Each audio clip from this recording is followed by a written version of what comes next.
Alô? Só para finalizar a explicação aqui, a gente tem os reps, né, como eu falei para vocês, só para mostrar a parte de como que a gente estabelece políticas de entrega, né, principalmente como que a gente protege nosso código de produção, como que a gente consegue fazer um processo de criação de brands. A gente tem aqui um repositório, né, e a gente tem aqui a opção de brands, né? Então a gente tem a opção aqui, a gente clica aqui e aí a gente tem aqui a nossa brand, tá vendo? A gente seta ela como default, só tem ela no caso, tem o processo de favoritar e tal. Mas o mais importante daqui é essa opção aqui, ó. Brand Policy, né? A gente tem a Security para a gente falar que o pessoal não pode fazer push, mas o Brand Policy que é o mais legal aqui. Aí ele vai cair nessa telinha e aí a gente começa a criar os processos de política mesmo, né? Que aqui, ó, requer mínimo de reviewers. Foi o que eu expliquei aquela hora lá. Putz, eu quero proteger minha brand e tais pessoas têm que ser responsáveis por ser esse team lead que faz o processo de revisão. Então a gente consegue marcar, falar quantos e quais pessoas. Que eu falei lá, ó, checked for linked work items. No momento que a gente for dar o push e a gente esqueceu de anexar um work item, a gente força o cara a anexar um work item, porque senão isso aí é uma política e o cara não vai subir código. Então ele tem que trabalhar, a gente tem que trabalhar em cima de um planejamento. Isso aí é bem legal. Para mim, aquela feature lá de qualquer controle de versão, que você consegue criar uma branch a partir de um work item, que é um menor valor de entrega, né, que é uma feature, para mim ela abre um mundo de possibilidades aquela feature. Por quê? Porque pensa assim, eu sou um desenvolvedor e aí a gente foi lá, eu desenvolvi uma feature, ele outra. Então a gente está aqui num time de 4 pessoas, cada um desenvolveu uma feature e a gente vai entregar uma versão só.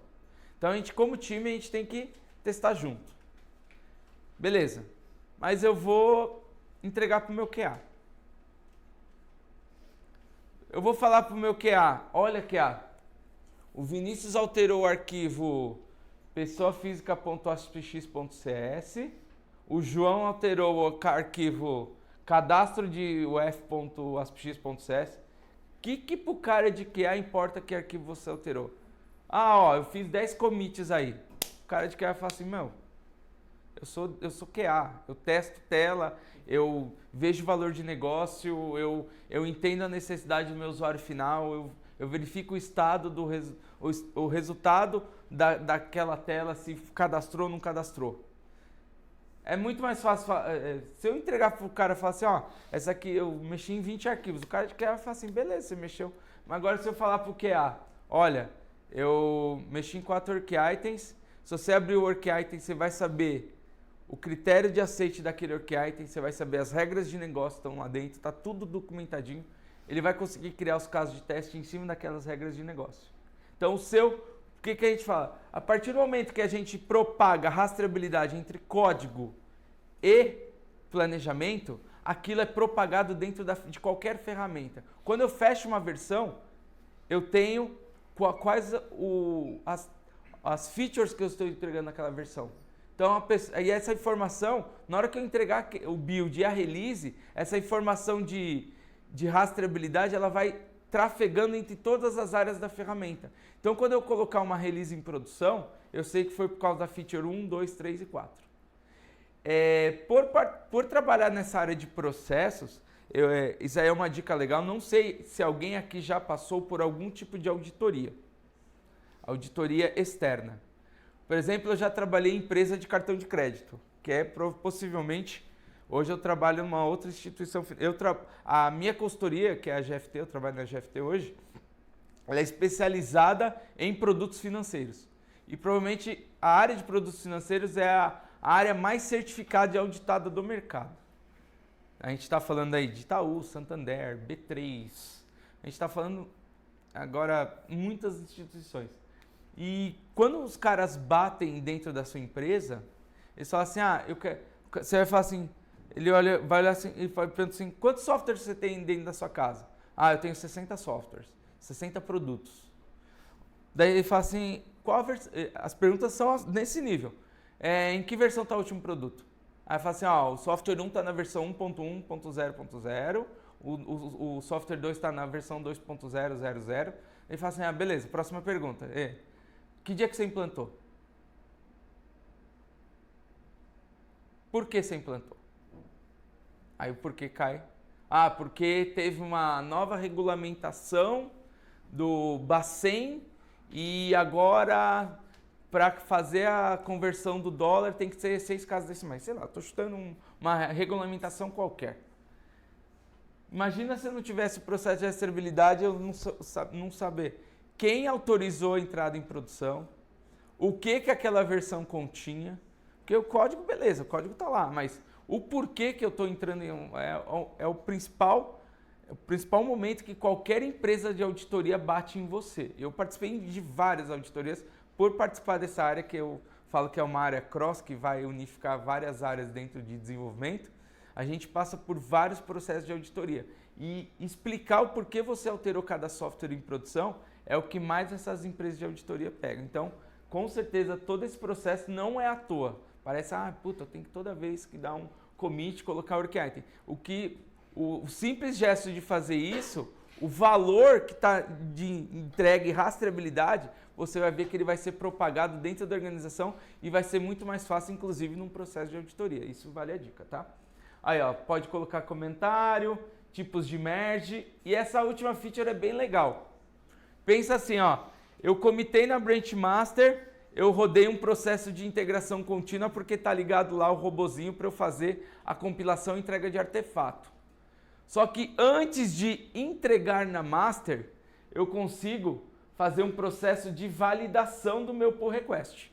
Ou seja, ele meio que pega a versão atual de master, ele faz uma versão paralela jogando pull request por cima, ele cria a versão que possivelmente vai ser a final de master e fala assim, aquele seu pull request é um pull request válido, ele passou na política de validação de build e eu considero ele ok. Então ele pode subir para master. Então você consegue, inclusive, com os seus processos de compilação, inclusive fechar a sua branch master que só sobe código que passam pelas políticas definidas pela sua empresa, sejam elas quais forem.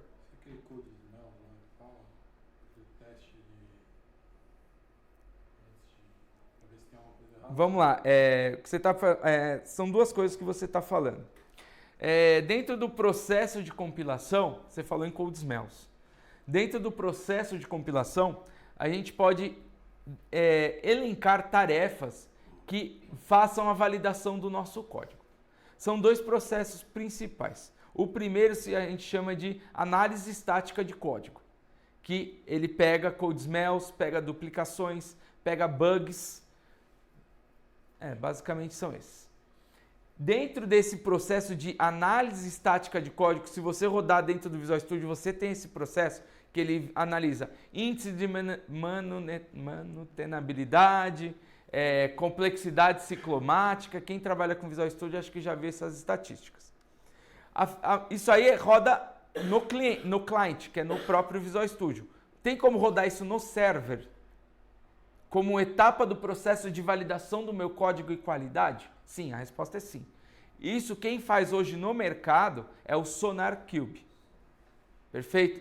Então a Microsoft, tempos atrás, ela olhou para o mercado e ela falou assim, eu construo o meu Sonar ou eu vou usar o de mercado? O Sonar é já bastante massificado no Java. A Microsoft construiu toda a integração e hoje ela é atendida totalmente pelo Sonar. Então, e é uma tarefa do processo de build, beleza? E o Sonar, para C#, por exemplo, você pode subir um servidor de Sonar ou usar o Sonar Source, que é o Sonar as a Service, como se fosse um Sonar na nuvem, e você consegue fazer qualquer build sua passar pelo processo do Sonar gratuitamente. Ele verifica segurança também, esse Sonar aí? Segunda questão agora. Primeiro que eu falei foi análise estática de código. O Sonar verifica vulnerabilidades? Verifica. Ele é a melhor ferramenta para? Não. Ele verifica. Sonar Cube O Sonar Cube, ele aponta possíveis vulnerabilidades. Ele vai achar todas? Ele é crítico em cima? Não, ele veio bem superficial. Para quem também trabalha com vulnerabilidade, parte de segurança, tem um órgão regulamentador que chama OWASP, que é o OASP, que ele pega as 10 maiores vulnerabilidades que cobrem 90% do seu código. Uma das vulnerabilidades mais conhecidas é o SQL Injection, que você consegue atribuir, fazer delete. Se você colocar na URL do seu produto lá, você pode destruir o banco de dados de um produto qualquer. É possível, então, fazer check de vulnerabilidades durante o processo de entrega do meu produto? Sim. Aí, usuário e senha também? Isso, tudo. Ele consegue fazer falsos. É ruim que você tem que ser bem crítico, porque ele dá muitos falsos positivos. Aí você tem que ser um cara bem bom de. O código é um usuário e senha? Ele pega. Mas quais são as ferramentas de mercado que cobrem vulnerabilidade? A gente pode citar umas 3, 4 aí. Checkmarx, Veracode, Fortify, é a mais cara. Isso. Então essas 3 ferramentas, o que ele faz? Ele faz análise de vulnerabilidade. Os produtos e as empresas existem só para isso. E aí ele consegue cobrir todo o processo também. Então, se juntar o Sonar Cube com uma ferramenta de análise de vulnerabilidade e você fazer isso rodar em cima do seu processo, perfeito. A última coisa que eu não citei do Sonar, que eu também deixei para depois, é o quê? O Sonar, ele consegue rastrear o seu código e verificar o quanto do seu código está coberto por unit tests. Por exemplo, code coverage. Ele consegue fazer essa métrica. Então, como que o Sonar funciona? Ele tem 2 grandezas, tá? A primeira grandeza que a gente chama-se Quality Profile, que é o set de regras que vão garantir a qualidade do seu produto. E o outro chama-se Quality Gate, que em cima dos problemas que o Quality Profile, por exemplo, declarei, sei lá, uma variável X e aquele erro que eu achei é um erro mínimo ou major, sei lá, ele tem mínimo, major, critical, bug, etc. Você consegue classificar cada um dos problemas que você vai encontrando. Então o Profile faz isso. Daí você fala assim, putz, se eu achar 5 erros críticos, eu quebro o meu processo de compilação. O Gate faz isso. Em cima da quantidade de não conformidades que ele acha em cima do seu código, você pode criar um portão e falar assim, se tiver 2 ou 3 ou 5, acima desses 5 erros críticos, meu código não vai subir. Só terminar rapidinho, tem mais um processo. E também o Code Coverage faz a mesma coisa. Ele é mais uma métrica extraída do Sonar e você pode criar um gate. Putz, estou criando um produto novo, Greenfield, que a gente fala que são utilização de novas tecnologias, as melhores do mercado, o time é performático, etc, etc, etc. Se não tiver 80% de cobertura de código, vocês não vão subir. Por quê? Porque na definition of done do meu time, o time se comprometeu a criar no mínimo 80% de cobertura de código. E isso também pode ser um gate no seu processo de compilação. Lá a gente tem um processo definido como 80%. Uhum. A gente não usa o Sonar Cube ainda. Uhum. E a gente está pegando o projeto de uma outra empresa e tem alguns débitos técnicos gigantescos. Né? Lógico. Tem alguns lá com 5% de coverage. Então você tem microserviço, tem um monte de share library. Beleza. Eu queria fazer com que o Sonar Cube me desse um relatório de como está. Tá. Sem colocar o gate. Então vamos lá. Você não fala para quebrar, você não cria um gate. O que o Sonar Cube faz? Quando que ele é acionado a toda a compilação? Então o que ele faz? Ele tira uma foto na linha do tempo. Eu gero uma build por semana. Então, toda segunda-feira. Então, ontem foi dia 10. Dia 10, dia 17, dia 24, dia 31. Ele gerou 4 builds esse mês. Dia 3, né? 3, 10, 7, 24, 31. Então, você consegue, num histograma, né, que a gente está fazendo, você consegue comparar se a tal métrica subiu ou desceu. Você não quer ligar o gate neste momento, mas você tem que acompanhar as métricas. Você se faz de um gate um gate humano, mas você faz. Qual que é a história daí? Putz, cara, você fala assim, putz, acabei de herdar um código lá que é uma chubaca, é um lixo o código. Tem 2% de cobertura. Eu vou falar que na primeira eu vou jogar 80%? Impossível, você nunca vai subir esse código. Você tem que ser bonzinho com você mesmo. Por isso que também na parte de coverage ou qualquer issue, o Sonar trabalha com dois mundos. Ele trabalha com o cômputo geral das métricas ou com o que ele chama de new. Ele apenas analisa o delta da sua alteração. Então, por exemplo, a partir de agora, todo new code, ou seja, ele só vai analisar o delta da alteração da penúltima versão para a sua última, aí sim você requer 80%. Ah, mas eu vou mexer numa classe que está lá há 1 ano. Aí você vai tomar a conclusão. Ó, no definition of done do meu time, né? Mexeu em legado, você vai refatorar. E você vai criar teste. Você pode demorar mais, mas o ganho é exponencial lá na frente. Você pode ter 2 gates, né? Perfeito. Para refatorado e para... Exatamente. Então você começa a calibrar o seu projeto. Por exemplo, eu tô num cliente que eles são, eu não vou falar o nome, mas eles são, como eu posso dizer, monopólio no que eles fazem. Eles têm código de 20 anos lá. Eu não vou falar para um cara que tem um código de 20 anos que eu vou ligar um gate. Então, o gate ele é calibrado de acordo com o projeto, mas ele está com um projeto lá que eu comecei junto com o time na Sprint 0, que a gente falou. A gente concebeu o produto junto, a gente fez o processo de build e release junto. Nesse projeto que usa Angular última versão, C Sharp com ASP.NET Core, microserviço, negão, pode colocar no definition of done do seu time que vocês vão usar as melhores práticas. Ah, é 80%. Como que eu vou explicar porque sempre foi falar assim, vou colocar código, vou demorar o dobro de tempo, né? Porque eu estou desenvolvendo código para fazer teste. Meu, o problema é seu.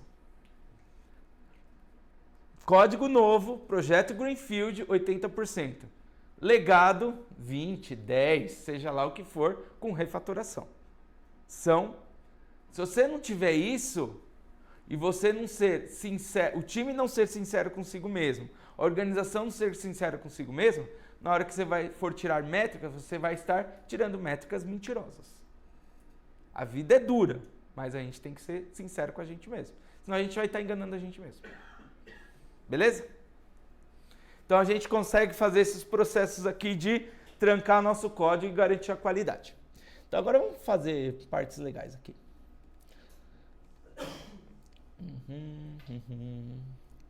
Então, pipeline.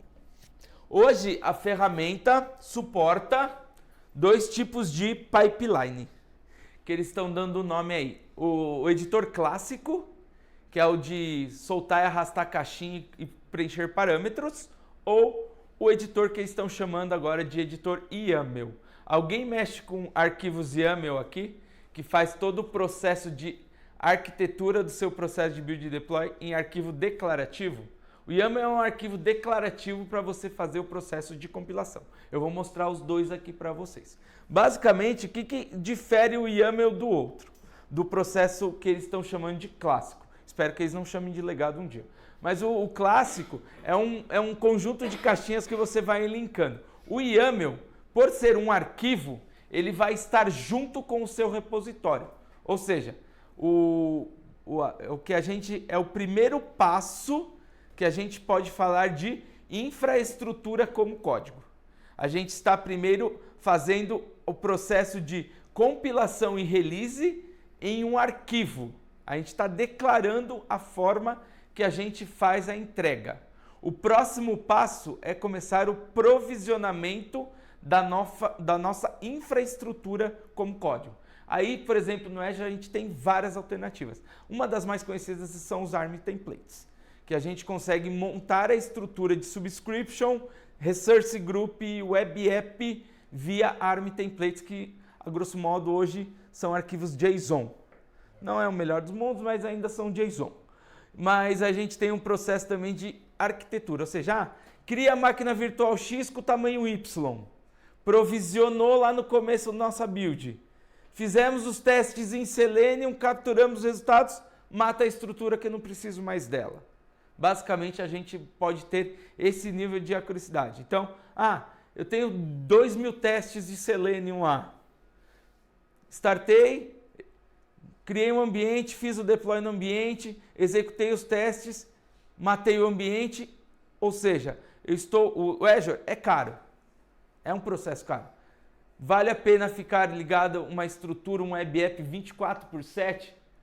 Não, eu apenas uso, é por uso. Serviço é uso, não é? Pode ser que realmente tem sites que você tem que deixar 24/7, site e-commerce, etc. Mas principalmente ambientes de dev e homologação, que são transitórios e são alterados de acordo com o que a gente vai testando e disponibilizando features para o nosso usuário final, a gente não precisa deixar o ambiente montado sempre. A gente deixa ele de acordo com o tempo que será utilizado. A gente economiza recursos, e recurso é dinheiro. Lógico, produção não tem como. Beleza? Então, esse primeiro projeto aqui, deixa eu mostrar para vocês. Um processo de build. Aqui.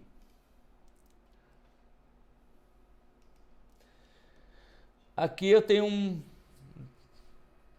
Será que você apagar? Porque está muito claro. Eu não quero colocar. Nossa, não, peraí. Nossa, acordou, bom dia? Peraí. Não, esse aqui não. Acho que aqui sim tá bom. Tá vendo essas caixinhas aqui? Pensa assim, quando eu acabei de entrar na empresa, o pessoal fala assim, clona o repositório tal. Não é isso que falam para você? Instala o Visual Studio, você vai trabalhar no projeto contas a pagar, o repositório é esse, se vira negão. Não é bem assim, mas é quase isso. Aí o que você faz na sua máquina, basicamente? Você clona, aí na hora que você dá o Ctrl Shift B na primeira vez no Visual Studio, ele restaura o pacote, compila a solução. Beleza? É isso que ele faz. Então, o processo de build é uma sequência de tarefas que como você tivesse dentro da sua máquina. Como que qualquer processo de build trabalha isso? A gente tem um robozinho esperando a gente fazer solicitações. Na minha época de desenvolvedor, isso em 2006,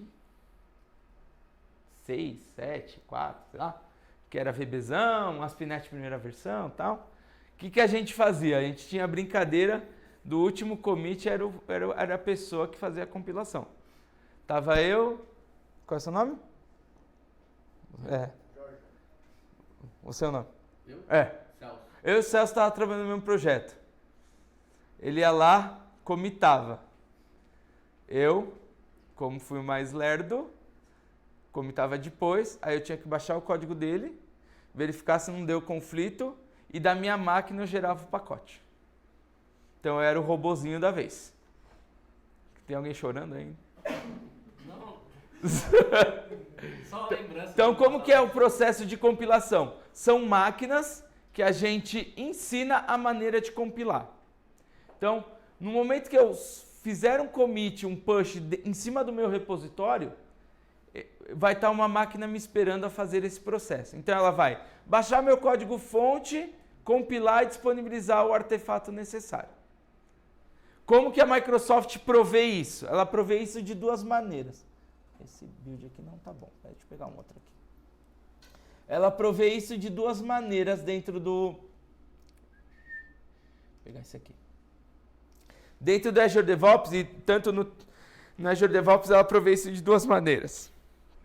A gente chama de Private Pipeline, Private Agents ou Hosted Agents.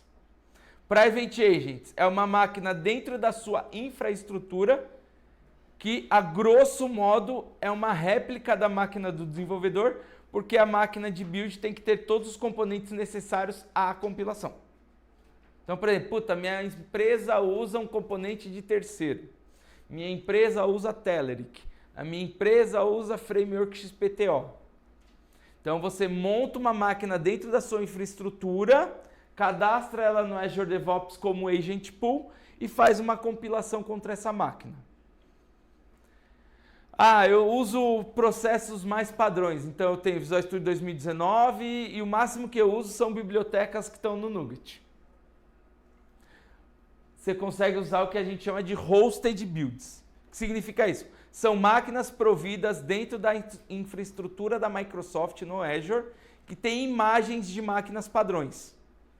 Então, ou seja, tudo que é necessário para o compilar o Visual Studio 2017 tem lá dentro. Por exemplo, Visual Studio, claro, alguma versão de Git, se você usar, por exemplo, SQL Data Tools, se você fazer o versionamento do seu banco de dados. Então ele tem tudo isso instalado lá dentro. E você faz uma compilação contra uma máquina do Azure.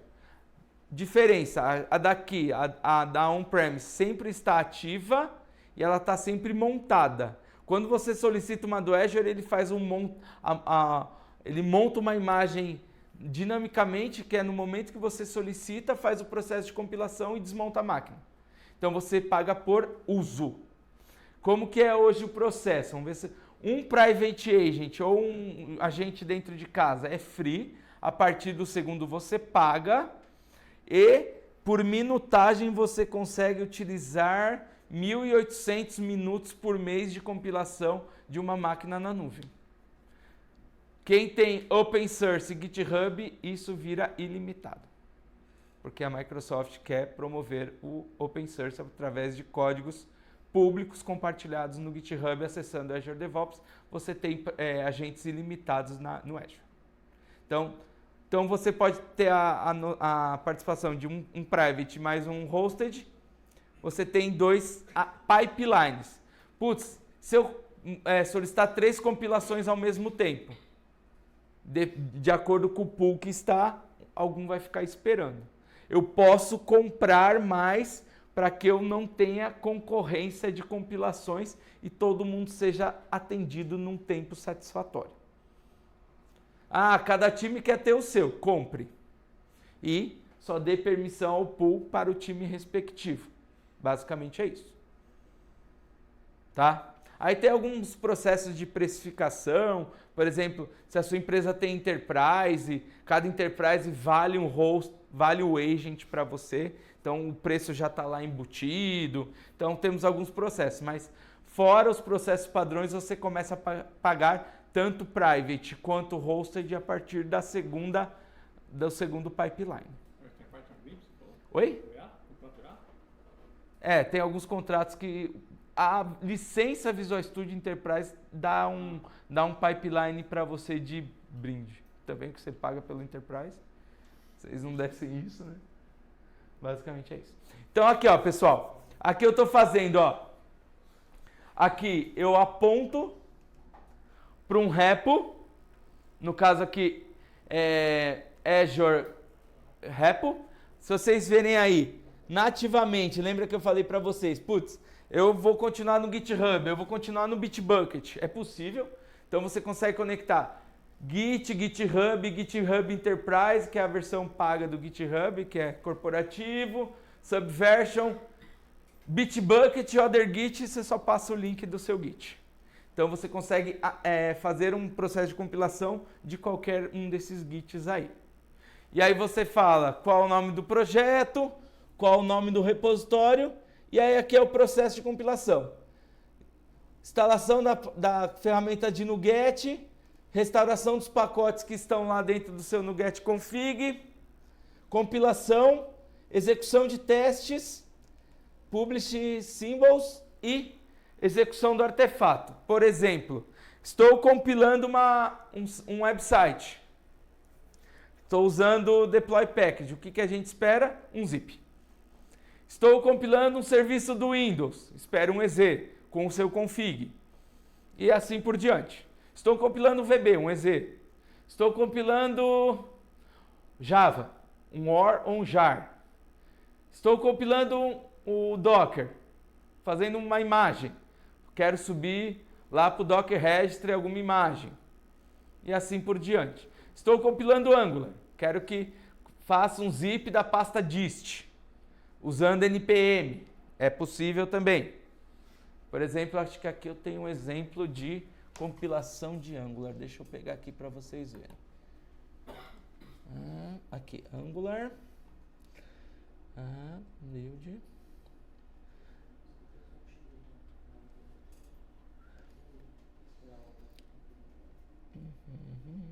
Aqui. Aqui, ó. No Angular, eu dou o npm install, o npm custom dando run build.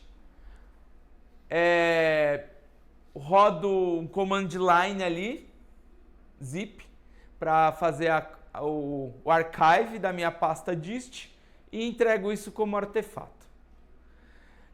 Vocês viram que são várias caixinhas aqui, né? Essas caixinhas, lembra que eu falei para vocês, vem tudo no Marketplace. Eu quero incluir uma nova tarefa aqui. Temos aqui a lista de tarefas e basicamente fala assim, putz, eu não achei uma tarefa específica que corresponde à minha necessidade. Então a gente pode utilizar os comandos mais simples. A gente está falando de command line, a gente está falando de bash e a gente está falando de PowerShell.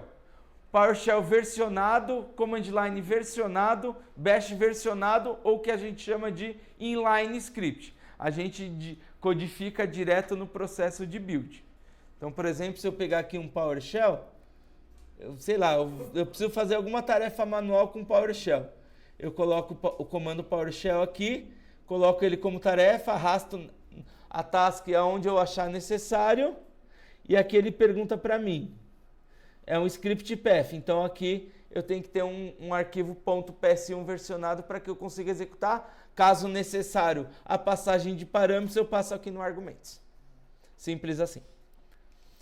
Eu tenho uma tarefa que é só da minha empresa, que é a disponibilização do meu arquivo num FTP, seja lá onde for, num cur da vida. Não tem uma tarefa específica. Não quero continuar utilizando tarefas genéricas. Eu construo meu componente. E aí, em vez de ficar no script declarativo, você fica nesse modo de preenchimento de caixinha, que por trás ele vai executar o script. Tanto que o do Visual Studio, por trás, ele roda o build. Ele roda lá o devenv.ez/build, por exemplo. Mas a interface é muito mais amigável se você preencher uma caixinha. Então, a extensão vem resolver esse problema. Você não quer rodar o comando na mão, cria uma extensão que resolve o seu problema. Caso você queira continuar utilizando o comando na mão, não tem nenhum problema. Então, a caixinha vem resolver esse problema aí. YAML. Eu quero pegar no meu processo como um todo. Cadê você? Aqui. E visualizar meu arquivo em YAML.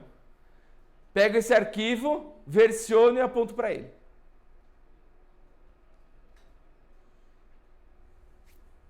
Então, para quem está migrando do modo clássico para YAML, ele tem esse assistente de YAML. Você pega a compilação atual e transforma num arquivo versionado. Só que aí você vai começar a codificar, porque você tem um processo. Mas tem a parte legal também. Por exemplo, qual que é YAML aqui? Tá. Deixa eu pegar um...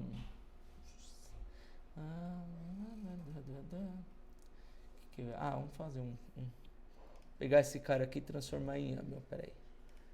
Build pipeline. New. Build pipeline. Aqui tem, tá vendo? YAML, as marcações YAML e aqui embaixo o que eles falam de... Aqui, as marcações em YAML e aqui embaixo que eles falam de Classic Editor, que é o de caixinhas. Eu quero fazer um Azure Repo YAML. Ele vai perguntar qual é o nome do meu repositório, o tipo de compilação, ASP.NET. Ele gera um YAML padrão. Que ele sabe, porque ele conhece a linguagem que eu estou trabalhando, ele conhece qual plataforma eu quero fazer a compilação, então ele tem um template pronto. O que você tem que fazer? Salvar, aí ele pergunta para você, você quer commitar diretamente na branch master ou criar uma branch para fazer seu processo de entrega? como eu sou o dono aqui, eu não tô nem aí, eu vou fazer na branch master. Mas o que é legal, não é só isso. Tadã, tadã. Aí, ó. Ele já criou uma branch nova para mim e já está compilando, que eu dei um save and run. Mas, beleza, esse aqui é o processo padrão de entrega, certo? Aí, eu quero começar a editar esse processo. Daqui mesmo, se eu editar, ele vai fazer o commit no meu repositório, porque ele já está debaixo de um repositório aqui, ó. E aqui é meu script declarativo. Opções. Ah, eu quero incluir uma task nova. Se você souber qual a task, vem aqui, põe task, ele tem IntelliSense, 2 pontos, por exemplo, archive. Eu quero zipar o meu conteúdo. Aí, inputs e os parâmetros necessários dessa entrada. Ah, mas eu tô com preguiça, eu não vou querer decorar essa jossa toda não. Apaga aqui, posiciona o mouse onde você quer incluir a task e tá vendo esse assistente aqui? Esse é o mais da hora também. Eu quero fazer um archive.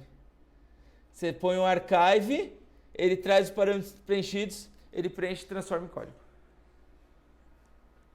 Aí é o melhor dos mundos. Você consegue tanto ir do clássico para o YAML, do YAML usando o clássico e consegue fazer o processo entender tudo que você quer fazer. Então, aqui eu usei um assistente para gerar a codificação. Ou, se eu souber de cor a linha de comando, eu já posso usar. Só tem algumas regras, né? Temos task input, aqui, por exemplo, em cima. Ups. Cadê aqui? Aqui em cima. Trigger, para ver da onde que ele vai. O pool é qual o componente que vai fazer a compilação. Se temos variáveis, steps, e aí começam as tasks. Etc, etc. Daqui a pouco vai ter jobs, que a gente vai começar a falar de ambientes, essas coisas. Então, script declarativo, versionado junto com o código, vamos rechear com mais tasks. Ou você usa a declaração pura e simples, ou usa o assistente, para evoluir seu script de compilação. Beleza? Mas, tanto para YAML quanto para clássico, você não precisa criar um que a gente chama de empty job. Criar o script do zero. Você sempre tem templates que você parte de um caminho. Ah, eu quero fazer ASP.NET, eu quero fazer Angular, eu quero fazer Azure Web App. Então, você tem alguns templatezinhos já que te dão um direcionamento e você continua dali. Não comece do zero. Ou procure algum na internet que te ajude. Mas nunca comece do zero, que só se você tiver muito bem nessa parte de escrita de YAMLs, você começa a fazer. Caso não, use os assistentes. Beleza? Dúvidas? Ele não trouxe minha água. É um sacana. Água. Não, ele não trouxe. Cadê o meu? Nossa, tá aí, é verdade. Tô loucaço. Release. Eu só vou explicar, daí a gente vai compilar todos de uma vez, tá? Vamos passar por conceitos primeiro. Release é o processo de entrega do nosso software. Ou seja, a gente anexa um processo de build a um processo de release. Que, toda vez que se gerar um artefato novo, eu quero entregar automaticamente no meu ambiente de desenvolvimento. Para isso, eu clico aqui e vou pegar esse pronto aqui, que é o de... Ele tem aqui... Aqui está bem claro, né? Mas aqui é o processo de... Eu falo qual artefato eu fico monitorando, para saber se tem versões novas. E aqui eu desenho o meu pipeline. Pipeline multistages. Cada empresa tem a sua regra. Por exemplo, qual é esse nome? Jorge. O Jorge fala assim, putz, na minha empresa eu tenho 6 ambientes. Se tem, é formal, todo mundo aceita, todo mundo entende que tem que ter 6 ambientes, vamos ter 6 ambientes. Então aqui você começa aqui o processo de entrega. Quando eu clico aqui, eu estou falando que esse cara é um processo automático, ou seja, depois de qualquer release eu já coloco em dev. E Aqui, o que eu posso fazer? Eu posso clonar o ambiente, dar um nome para ele de homologação, beleza? Aqui eu falo que obrigatoriamente ele tem que passar por dev para chegar em homologação. Por isso que ele consegue criar essa ideia de continuidade. E aqui eu falo que... Cadê você? Cadê os aprovadores? Aqui. Ops. Não. Aqui. Cadê? Aqui. Eu habilitei que toda vez que chegar em homologação, o Vinícius vai ser o aprovador. Ou seja, meu time de dev deu tudo ok, eu vou receber uma notificação da ferramenta falando, ó, a versão 1.0.0 do software XPTO está esperando sua aprovação. Clique no link. Eu clico no link, caio na tela de aprovação, dou aprovação, e isso cai no histórico de auditoria de cada uma das minhas entregas. Então, eu sei que entrou em homologação a versão 1.0.0 porque o Vinícius aprovou. Então, a gente começa a criar o histórico de entrega. Aqui a gente está criando a arquitetura, a definição da entrega. Mas quando isso aqui começar a entrar na esteira corrente, cada uma das versões que começarem a entrar por aqui, 1.0, 1.1, 1.2, 1.3, cada uma delas vai ter o seu respectivo histórico de entrega do seu pipeline. Beleza? O que eu ia mais mostrar? A própria task, né? Então, por exemplo, aqui eu anexei o conteúdo de dev na fase 1 e ele vai... Cadê você? Cadê você? Oxi, eu acho que eu fiz cagada aqui, peraí. Cadê? Sai daqui. Vinícius, Oi. uma dúvida. Pois não. E se eu não quiser, por exemplo, você criou a esteira ali, obrigatoriamente para eu chegar em HML eu tenho que passar por dev. Isso.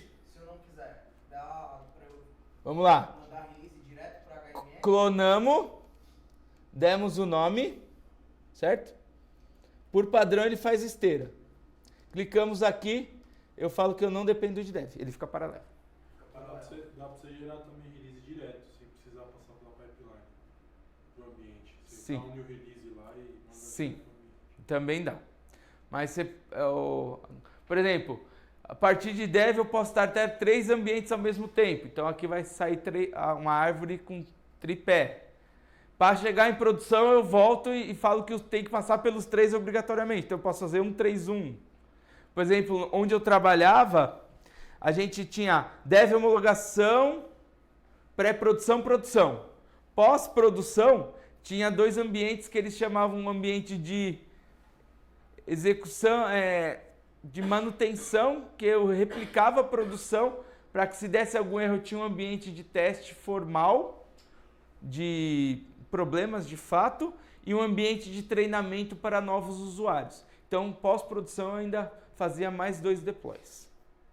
É a regra da sua empresa. Se numa branch eu fechar uma versão, por exemplo, uma 2.0, e eu quero mandar essa versão ao mesmo tempo para dev HML e QA, dá para criar um hook para... Eu fechei uma imagem Docker chamada 2.0 e eu quero mandar ela para os 3 ambientes. Dá para criar um webhook e mandar automaticamente meu pipeline? Deve dar, mas o que dá para fazer é que cada ambiente, eu prefiro assim, tá? Nesse nível de detalhe ainda não cheguei, mas o que o pessoal tá mais utilizando é isso aqui, quer ver? Cadê?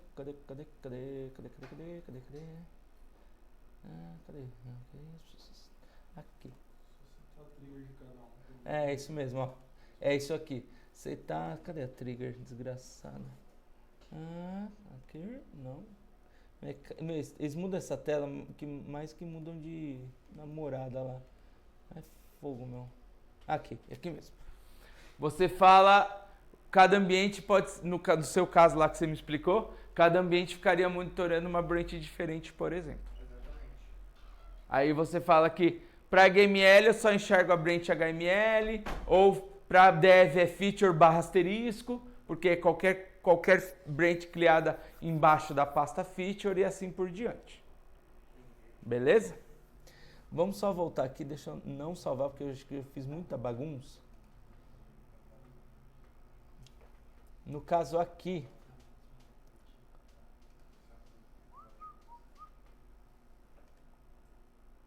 aqui ó. No caso aqui deste cara, eu falo, aqui eu começo a falar com o Azure, né? Eu falo qual subscription que eu vou fazer o deploy e o nome do meu app service name que está cadastrado lá no Azure, certo? Então a gente começa a fazer. Putz, eu tenho deploy em slot que eu faço e vou fazendo a conversão, dá para fazer. Ninguém fez a pergunta mais importante até agora. Code promotion, binary promotion. Se você promove o código, você promove o artefato. Exatamente. Eu tive uma discussão dessa. O que significa? Eu tenho uma branch por ambiente ou aquele código que eu acabei de desenvolver, se ele tiver tudo ok, eu estou apto a ir para a produção com o mesmo binário. Mas temos os configs da vida. Ou seja, eu estou com um web app em desenvolvimento. A connection string para o meu banco de dados é SQL dev01. Para homologação, SQL homolog 01. Para produção, SQL prod 01. Por isso que ele chama configuração, ele é configurável. O binário é fixo, DLL é fixa, o OR é fixo, JAR é fixo, EZ é fixo, etc. Mas os configs, a gente tem que arrumar alguma maneira de fazer o que a gente chama de tokenização. O que é a tokenização? É os arquivos configuráveis estarem aptos ao ambiente onde ele está sendo feito o deploy. Então, alguma das técnicas que a gente tem no Visual Studio é o tal do config transformation, que é, ele cria um arquivo por ambiente, mas você vai armazenar todos? Pode ser que sim, pode ser que não. Temos várias técnicas também. O que está sendo bastante utilizado é a gente cria um arquivo Coringa, chamado web.config, lá dentro, por exemplo, fica underline, underline, cnn, string, underline, underline. E aí você, via tokenização, faz a substituição via... Aqui tá aumentado. Via variáveis. E aí o que você faz? Cadastra, por exemplo, uma variável que se chama cnnstr, cnnstr, e o nome dela é, não é Jéssica? SQL dev 01, beleza? E o escopo dela ou é para release toda ou é só para dev. E aí, de acordo com os ambientes, ele vai listando tudo ali. E aí, de acordo com o deploy que você faz, ele pega o regex daquela sua variável cadastrada, então provavelmente dentro do seu arquivo, se você criou um regex com underline, underline, você vai ter que ter uma chave lá dentro. Underline, underline, cnnstr, underline, underline, e aí no processo de tokenização, ele vai substituir por SQL dev01 e entrega o seu webconfig de acordo com o ambiente que você está trabalhando. Então é assim que a gente trabalha com configurações. Para quê? Para a gente ter de fato o tal do binary promotion. Temos dev, temos homologação, temos a produção, utilizando o mesmo binário. Ô Vini, Oi! mas não cria fila aí nesse binary promotion? Fila do quê? Por exemplo, eu tô com um monte de demanda entregando. Tá. Aí eu vou publicando no ambiente, eu não posso publicar mais ali porque tem coisa esperando para testar. Cara, assim, cria, mas assim, é de acordo com a dinâmica da sua empresa. Putz, eu quero fazer 100 deploys por dia. Se você tiver um grit flow, é Jorge, né? Igual o Jorge me explicou, que cada branch é um ambiente, formal de entrega, e você meio que faz one-on-one ali. Sobe Quanto mais é assim, ó, não existe o certo, não existe o errado. O Git Flow é uma técnica excelente, principalmente para auditoria. Você pode partir de qualquer lugar a qualquer momento, mas todos os ônus de ter muitas branches, você tem o problema de administrá-las. Sim. É de acordo com o que a sua empresa definiu. Binary Promotion é uma técnica.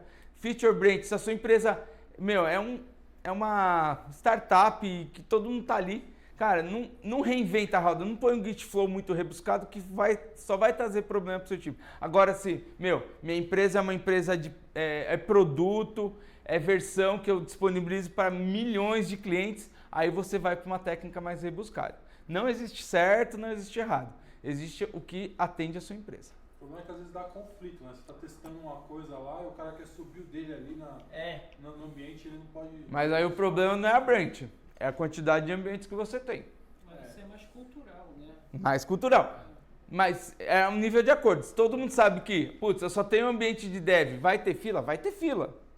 Ah, mas agora eu vou ter o dev como código e eu vou querer provisionar via Docker quantos ambientes eu quiser. Que alegria. Eu acho que o único jeito seria aquilo que você falou, do ambiente não ser sempre a mesma coisa. Assim, alguns ambientes formais, tipo, usuário final, que aí, se a empresa ainda não está pensando em Docker, você estabelecer agora, dá liberdade para o dev. Para mim, até o primeiro ambiente que é do dev, a gente tem que ter uma maior flexibilidade. Para os ambientes formais, você não tem, se você ainda não está trabalhando com container e tal, aí você não tem como escapar. Principalmente, quem nunca? Infra, eu preciso de uma máquina virtual. O que o cara responde para você? 2 semanas. Quem nunca pediu uma máquina virtual e não reclamaram? Lá quando acontece esse cenário, na verdade, quase toda semana, o desenvolvedor está precisando testar uma nova feature que ele colocou, mas o ambiente de dev está parado porque tem um cara já testando. Uhum. Eu falo para ele, build a imagem, eu subo no ambiente XPTO, ele testa naquele momento, eu mato a imagem e volto a imagem operativa. Esse é o melhor dos mundos. Na mão mesmo. Exatamente. Tem que fazer. Putz, cara, não tem um processo formal ainda. Docker Hub, Docker Push, vamos que vamos. Sobe no container aí, monta o ambiente rapidinho, testa e vai embora. Então, aí funciona. Ainda não está automatizado. São outros 500. Mas, se cada desenvolvedor tivesse o seu ambiente de Docker, por exemplo... Mas com o web app, eu faço, por exemplo, cada branch, ele sobe um web app, publica, já gera uma URL e manda pro cara. Mas porque na sua branch, na sua URL... Calma. Na sua URL da sua web app, muito provavelmente tem o nome da sua branch. Sim. Porque você definiu que é assim. Exatamente. Então você consegue criar quantas web apps você quiser, mas você vai pagar por isso. Paga. Isso é ruim, às vezes, porque pode ter 3 caras trabalhando numa frente, você pode subir alguma coisa. Exatamente. E não era testado ainda. Não, assim, o que foi formalizado, que tá todo mundo de acordo, sigam. E, cara, uma coisa importante. Como todo código precisa de refatoração, aqui a gente está num continuous learning, é aprendizado contínuo, é melhoria contínua. O processo de DevOps sempre terá que ser revisto. Tempo, tava até o modo clássico outro dia, acabou de sair o YAML. Eu estou em um monte de cliente refatorando e fazendo YAML. Daqui a pouco vai ter já acabaram de sair, tá em preview, public preview, que é o YAML Multi-Stage Pipeline. Eles vão juntar build e release num pacote só, não vai ter mais 2 multis. E aí? Vai ser um YAML só para tudo. Então, vou ter que revisitar de novo. Uhum. Então, para finalizar, pessoal, aqui no Visual Studio, a gente tem uma feature lá no Marketplace que é bem legal. Aqui no Visual Studio, que é essa feature aqui, ó. Continuous Delivery Tools for Visual Studio. Alguém já utilizou essa feature? Você instala essa feature, aí você pega, você cria uma... Então faça isso amanhã. Cria uma conta free no Azure DevOps, cria uma conta free no Azure, cria um ASP.NET Core básico, instala essa feature, dá botão direito no projeto, vai ter lá, Create Continuous Delivery on Azure. Ele vai, com o seu usuário, conectar via Visual Studio a sua Azure Subscription, vai conectar o seu Azure DevOps. Num clique ele vai criar Num clique ele vai criar a definição de build, a definição de release, resource group e o web app. Mas ele já vai fazer o deploy também? Tudo. É tipo um search to image. Hã? Tipo um search to image que tem agora. Isso. Então, mais uma vez, o que vocês precisam fazer? Só criem a Azure DevOps e a Azure Account. Crie um projeto e versiona nessa Azure DevOps. Quando você clicar, você não precisa ter a web app criada, você não precisa ter a definição de build criada, você não precisa ter a definição de release. Cria lá, ele vai provisionar uma web app na sua subscription, vai criar a definição de build com continuous integration, vai criar a definição de pipeline com continuous deployment e vai fazer um deploy na sua web app no Azure Resource Group já criado também pelo processo. Ele faz tudo isso de uma vez só. Via Visual Studio e via o próprio Azure. Para finalizar, é a última demo aqui.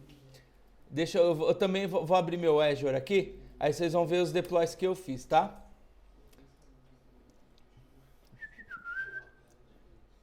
Então, esses aqui são os deploys que eu fiz hoje, ó. Cadê minhas web apps? Assim fica bem melhor, né? Aqui, ó. Esse pipeline aqui é com ASP.NET Core. Eu vou transformar esse projeto em público, que dá para transformar o projeto em público, daí vocês têm acesso, tá? A code, essas coisas.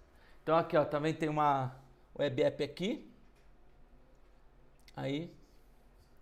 Aqui tem uma web app. Aqui eu tenho uma de ASP clássico.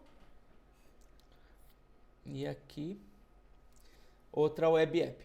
Então, seu der commit vai estar ligado Continuous Integration, Continuous Delivery no processo de dev. Então, uma alternativa de fazer isso é o Visual Studio. A segunda alternativa é o que eu vou mostrar agora, que é mais rápido ainda que o Visual Studio, que é o próprio Azure. Vocês já viram essa opção aqui? DevOps Project é uma feature no Azure. Alguém já viu? Então, vamos lá. Eu vou adicionar um Azure DevOps Project com código, build, release e web app. Tudo de uma vez só. Isso aqui é muito legal para quê? Se você quer testar serviços do Azure e saber, por exemplo, putz, o que o AKS usa por trás, o que o Container Registry consome dentro do Azure, ele vai mostrar isso tudo para você. Então aqui a gente vem aqui, clica em Azure, em ADD. Ele vai perguntar assim, que tipo de aplicação você quer criar? Eu quero criar uma .NET. Vai, meu filho. Next. Aí eu quero criar um ASP.NET. Next. E uma web app. Next. Qual é o nome do projeto? Workshop F Câmara. Beleza? Qual a organization? A minha. Qual a subscription?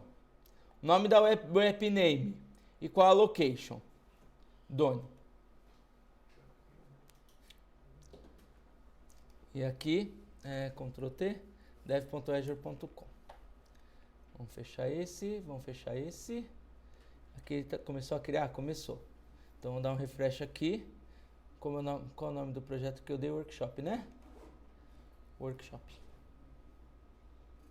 Nem criou ainda.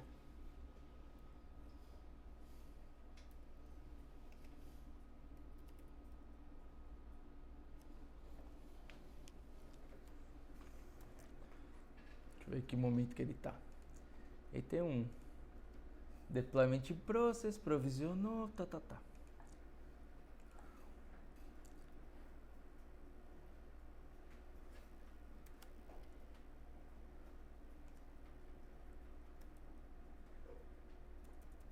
Acho que eu já sei o que eu vou fazer. Essa câmera acho que vai ser, se eu digitar certo.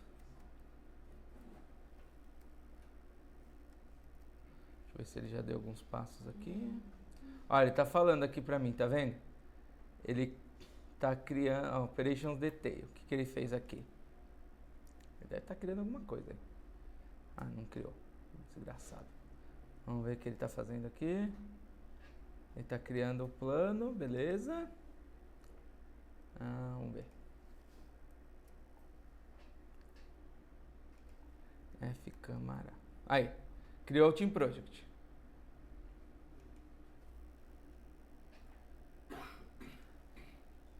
Versionou um código Chewbacca lá. Quem entregou isso foi o próprio Azure. Beleza? Build. Opa! Criou a definição de build. Com 5 cliques, hein? Ó. Tá? O que ele tá fazendo nesse momento? Tá compilando. Se eu clicar aqui... ele tá executando. Então aqui eu vou entregar meu binário. Beleza? Aí... Esse template todo aí, eu consigo criar e customizar um dentro do meu? Ainda não. Não tem SDK ainda. Ele tem os básicos. Mas assim, qual a mensagem que eu quero passar aqui? A pergunta que os times fazem é: em que momento que eu estabeleço minha esteira? Na sua primeira sprint. Não tem desculpa. Tudo bem que aqui ele criou um código interno lá, igual você quando cria uma aplicação básica no Visual Studio. Mas o processo está estabelecido. É só você começar a rechear ele com as suas necessidades. Mas aí você vai substituir pelo seu código final, vai colocar suas tasks. Mas o provisionamento da sua web app está pronto. O processo de Continuous Integration, Continuous Deployment no primeiro ambiente está pronto. O time está apto a parar de entregar somente na máquina dele. O time está apto a testar como time. O time está apto a entregar um software com maior qualidade como time. Essa é a ideia dos templates. Além de todo o processo de você entender como que faz as conexões com Azure DevOps, mas para processo, essa é a ideia que eu quero transmitir para vocês. Que como time, eu consigo estabelecer o meu processo de entrega na minha primeira sprint. Olha lá. Meu projeto é ASP.NET clássico. Então, eu usei o template clássico. Mas tem lá para Node, para PHP, para AKS, para container, tem para tudo ali. Então, você estabelece seu processo do zero. Acabou. Aqui, se acabou, ele criou...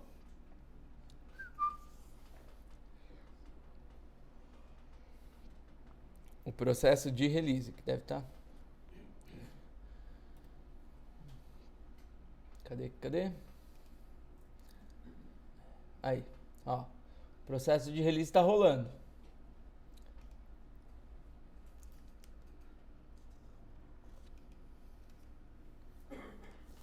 E se eu for aqui... Ainda não criou a web app, vai... Aqui, log. Está provisionando o ambiente. Está provisionando minha app service a primeira vez, que é o que mais demora. Depois é só ficar substituindo conteúdo. Mas nesse provisionamento, ele criou um resource group, criou uma web app, criou o slot dev e assim por diante. Tudo que você faria manualmente.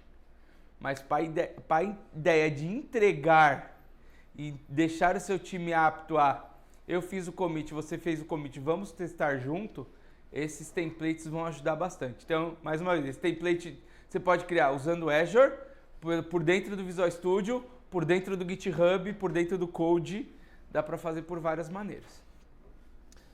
Deixa ele terminar aqui, ele deve estar criando a web app agora. Olha lá, o Workshop F-Câmara já criou. E aqui a gente já tem a URL final, que deve estar oca ainda, porque o processo de delivery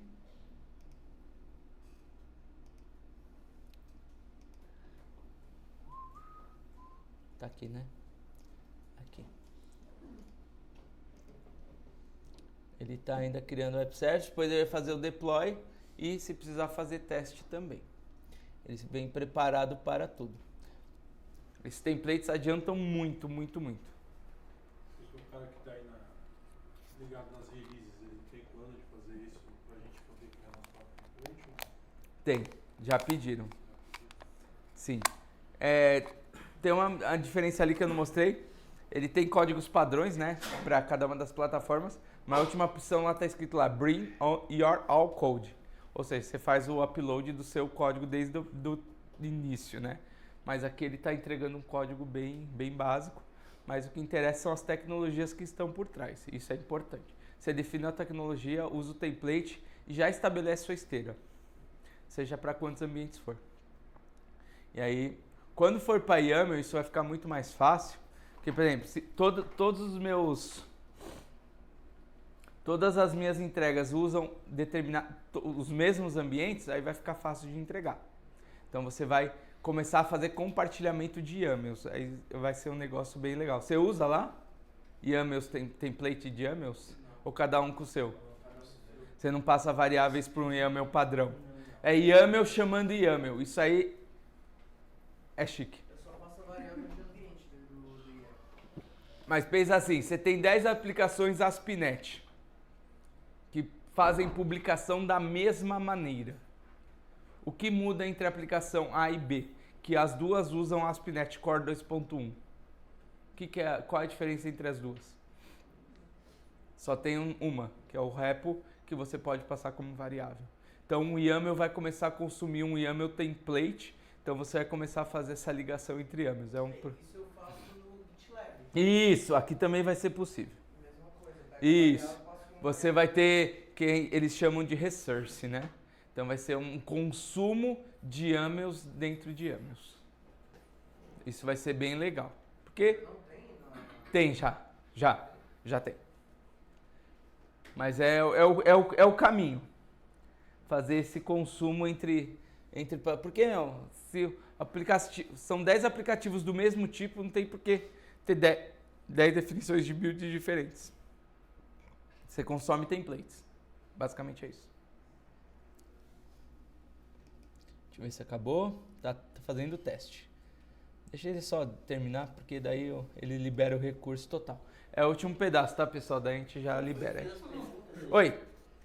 No caso, o cara vai ter que acessar o portal, né? O anterior, né? Lá tem uma restrição lá, as pessoas acessar o portal. Qual que é a role, o RBAC lá que tem que dar para eles fazer esse build via portal? Então, temos várias discussões aqui, né? Eu sei que muitas vezes ele não vai ter todo esse acesso. Alguma role de administrator, alguma parecida. O que eu gosto de fazer, né? De acordo, caso você tenha uma subscription de Visual Studio, alguma coisa, tem muita gente que tem recursos de Azure e não utiliza a seu favor. Se a empresa começar a te dar tipo $50 por mês, porque estão vinculadas à sua subscription, começa a usar como seu ambiente. Muita gente não usa, nem conhece esses benefícios.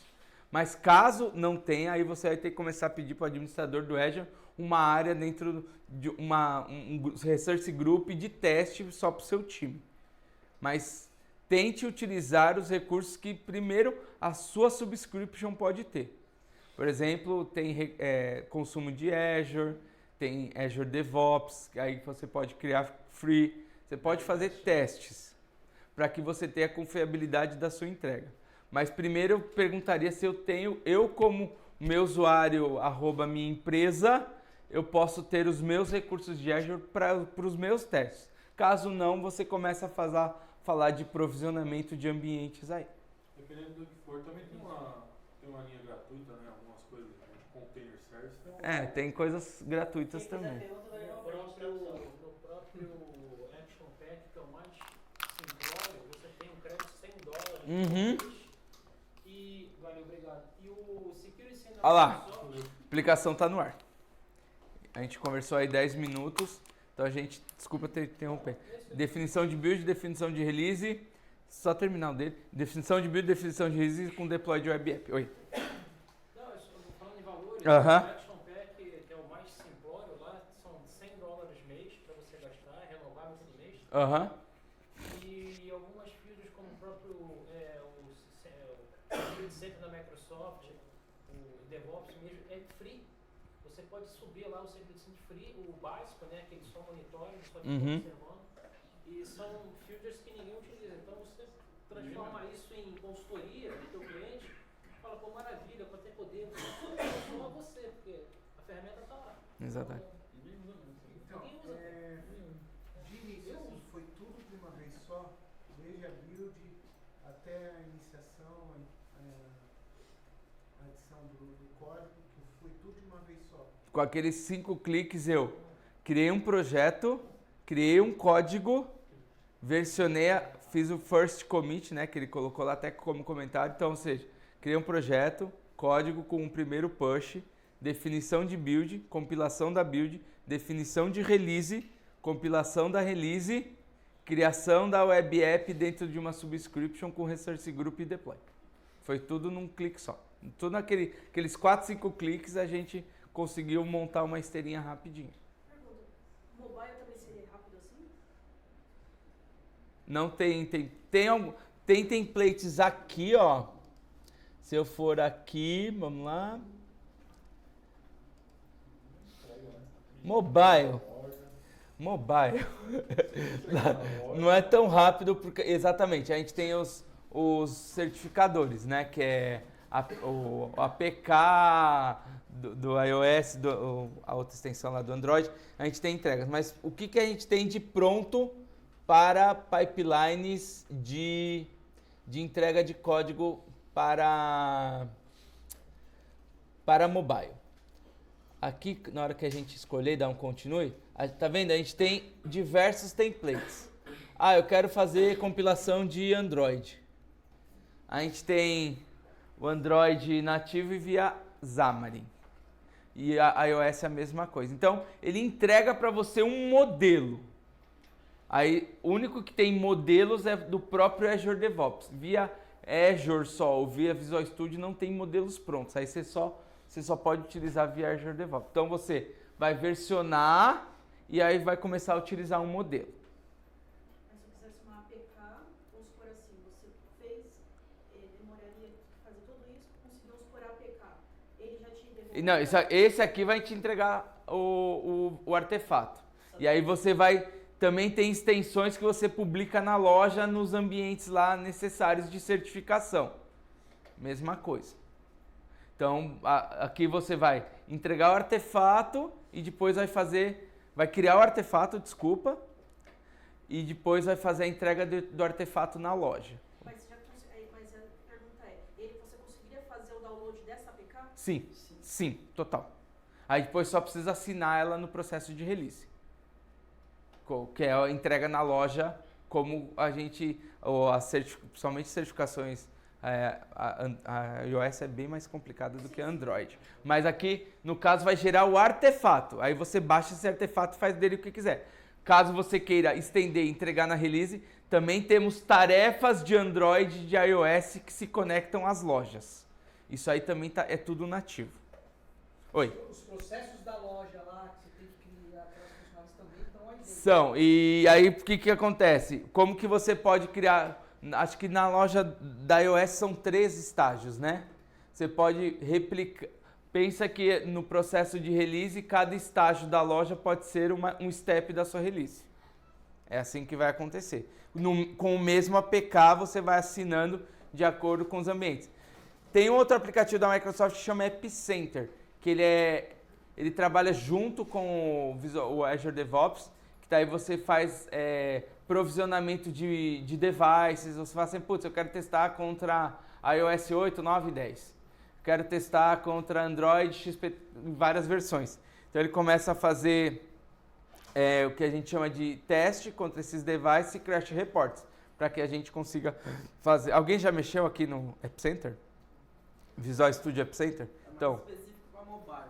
isso, é o DevOps de mobile, mas eles se conversam, tá? Aliás, tem algumas coisas que várias pessoas perguntam, por que existem os dois? Às vezes eu respondo, não sei. Mas assim, o App Center, ele resolve todo o problema de distribuição para usuários específicos e testes em device e crash reports. Isso o Azure DevOps não tem nativamente. Mas a compilação tem nos dois. Acho que é isso, a compilação e distribuição tem nos dois. É mais um processo Mas, isso, mas a parte de testing devices e crash reports, isso é uma feature só do App Center, certo? Beleza, pessoal? Pois não, última pergunta. Sobre aquela Senão daqui a pouco nem metrô a gente vai. questão de você colocar quem vai aprovar Aham. no estágio. Sim. Qual é o tempo que eu tenho para essa aprovação? Dá pra definir também. É definido? De repente ele morre lá. Se o cara fica... Por exemplo, tem políticas de retenção, né? O que a gente chama tem política de retenção. Putz, se uma versão ficou lá 30 dias e ninguém fez nada, a política de retenção vai matar ela. Você define isso. É super importante isso. Mas, por exemplo, putz, para auditoria, por exemplo, eu posso criar 10 releases do mesmo produto. Eu vou lá, testo, meu usuário reclama, eu gero uma versão nova, ele reclama, só na 10ª entra em produção. Qual que eu tenho que reter para auditoria? Só a versão 10. As outras 9, eu posso deixar lá que a política de retenção vai matá-las automaticamente. Mas qualquer versão que chegar em produção, eu tenho um processo também dentro da ferramenta que eu falo, retenha versões que chegaram no último estágio do processo. As que não chegaram, que só foram testes, eu posso descartar. Mas as que chegaram em produção é super importante eu guardar, porque alguém vai me cobrar sobre isso. Então, pessoal, queria agradecer aí, espero que todo o conteúdo tenha sido passado da melhor maneira possível.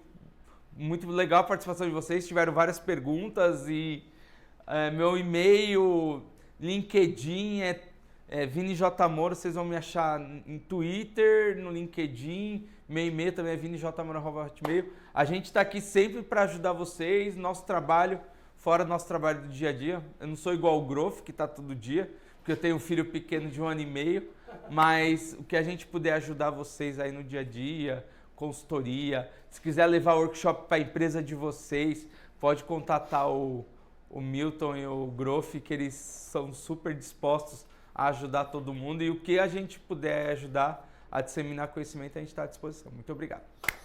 Pessoal, aqui, sobrou 3 squeeze aqui, eu vou sortear aqui rapidinho. Daí a gente... Oi. É rapidinho. Eu não vou ganhar um. Oi? Relação depois eu te dou. Depende do site.